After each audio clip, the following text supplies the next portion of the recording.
coaches always say they want you guys to learn all the linebacker positions, but how much more is there on your plate as a middle linebacker this year? I mean, it's nothing too crazy. You know, I played a little bit of Mike in the spring, you know, little reps here and there during the season, but you know, it's a nice role to have, honestly. You know, the leader of the defense, so it's something that I want to be on my plate.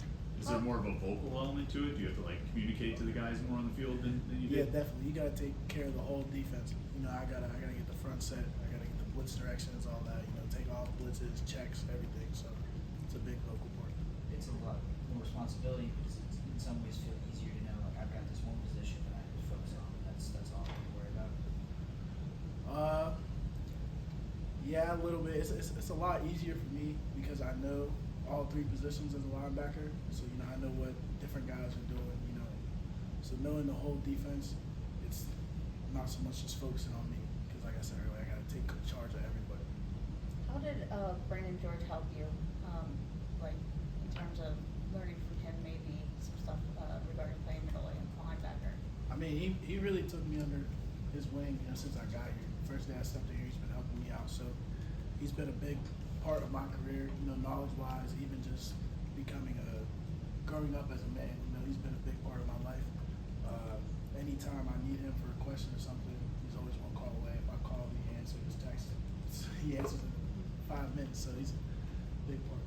Coach was saying you guys haven't done as many live snaps through these first 5 practices. How much of a change has that been for you guys? It's really not that much of a change, truly, because you know we're just trying to keep everybody healthy for the season. So when we go to flood periods and stuff like that, it's the same motion, same mentality. We're going to hit somebody. It's just not taking up the ground the whole way. So we're just trying to keep people healthy. So we're trying to think of it as a live period, but just trying to keep people healthy. You, Rasheem, and Kyle sort of broke out as sophomores last year. Now there's some guys underneath you, Cam Lindsey, Marcelin, and Davin Bruton. What have you seen from some of those guys, and what can they do this coming year for you guys? All those guys are getting ready. You know, they're earning their fins, like we say in the linebacker. Learn your fin to become a shark. You know, Cam, that's a guy. You know, everybody know from high school, but he's gonna have a good season this year. He's starting to learn the defense more. Jeremiah, you know, he's known the defense since he got here. You know, he's a big guy. Every time he comes to the facility, you'll see him here. He'll be in that same chair in the linebacker room. He's a very smart guy, very mature for his age. You saw him a little bit during the season. Like I would expect the most out of him. That guy's a dog. And then Davin Bruton, he's coming along. He's improved a lot since last year. You know, we don't look at any of them as younger guys anymore. You know, they're all ready to play their roles. They're all ready to become, you know, real sharks. Where have you been trying to personally improve your game during this offseason, leading into spring? Just become a more vocal leader and more physical. Honestly, you know, back in high school I was like supposed to be a leader, but I never really took on that role as being vocal about it. You know, I really just tried to lead through example. I've never been a guy to, you know, break down the huddle all the time. You know, give the pregame speeches, all that. It's never been me. I'm not a big person like that. So, just try to become more of a leader, especially for these young guys. You know, teach them the ways so that they become the best that they can be in their careers.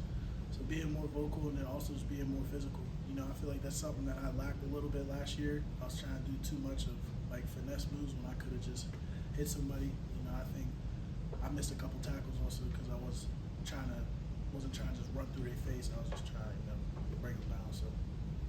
As a defense, what are you guys hoping to accomplish in the scrimmage on Saturday? Just show everybody that what's coming for the season. Honestly, you know, show everybody that them last games of the season that won't ever happen again. You know what I'm saying? We're gonna hold people to 0 points all season. That's our goal. That's a mentality we come to. How have you kind of reflected on? I mean, you mentioned the last 6 games of the season. When you think about last year, 7-0, you know, that Syracuse game, you guys are flying high, and then obviously you lose 6 in a row. How have you sort of over the last couple of months reflected back on that? What are your takeaways from what happened? Watching every game, watching every single. We got a cut up of all the bad plays, all the big runs, all the big passes. You know what I'm saying? Watching them through all the stuff that we did wrong, so that we can fix it now in the spring, so when season comes, it's very easy. That's regular for us to make those plays, things like that. You know, I like to think you have to go through some pain to become better. So that's the way we're thinking about it. What do you think the chemistry that exists between you and Kyle and Shane, as you guys have played together, do you think that can help you guys take the linebacking unit to like even another level this season? Oh yeah, definitely. Yeah, we gonna come out strong. You know, all season. Us three, you know, we talk every day about what we're gonna do. You know, what our goals are, and then we push each other every day. Every competition that we have, you know, and individual, group, during practice, but even during the team periods, you know, everything is a competition. Who has the most takeaways? Who has the most tackles? You know, things like that. We try to push each other to be better every day. You mentioned leadership. It's one thing on the field, but what has it been like off the field for you, working with the freshmen and the transfers as far as helping them get acclimated both academically as well as just to the city of Pittsburgh? It's just being able to be reachable, honestly.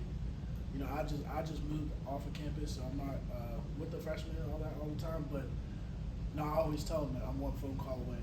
Like if you call me, I'll be there. If you want to come here and get extra filming, get some board work going on, like you just let me know, I'll be here. I live right down the street. Anytime, doesn't matter what time of the day is that. I like to tell them that I'm here for you as much as you're here for me. You know, I want to be like a coach to you and be a role model for them. Are there any role models from previous squads or even last year that you are kind of trying to learn, or you tried to learn from to step into this role? Yeah, Savasi and Dennis. Ever since I've been a Pitt fan all my life, so I've been watching him since he was in 32. You know, so he's probably the biggest role model that I want to become. You know, you can see now that he's doing well in the league. So I watch his tape almost every day. You know, just trying to see, comparing my tape to his tape. You know, seeing things he did that I can improve on to become almost better than him. Being a local guy and a Pitt guy, as you said, I'm sure you know the start of the season where you guys were 7-0, one of the best starts in recent memory for the program. You probably took a lot of pride in that, but what about the flip end, that losing streak? I mean, how personal have you taken that, just being a guy that represents the city for this team? Well, as you know, Leesburg is small. You know, I came into a losing team in high school. My freshman year, we were all right, but like growing up, Leesburg was always losing. So I've always took that as like when I step on the field, I want to be a game changer and help improve whatever team that I'm on. So just taking that and just moving with it so that never happens again.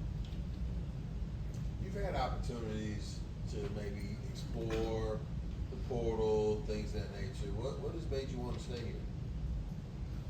From your hometown, you know what I'm saying? I grew up a Pitt fan. I love Pittsburgh. You know, I'd do anything for Pittsburgh. To wear the blue and gold is a true honor. To have the Pitt script across your chest, across your helmet, that's a true honor. You know what I'm saying? And then also, dudes, Manolac and Bases, you know, they treat me like their own son. So there's real love there. It's not just a coach to player, it's a true family. How much is that translated just to your interactions with other players and people who may not be as familiar with the town? I mean, yeah, it shows all the time. Like I said earlier, everybody's a call away. We all take care of each other. Like even if I don't talk to you that much outside of football, if I see you walking down the street and I think you need a ride or something, you know, something like that, you know, everybody's close. Everybody takes care of everybody. You know what I'm saying? So it's a big family thing around it. Anything else? Good.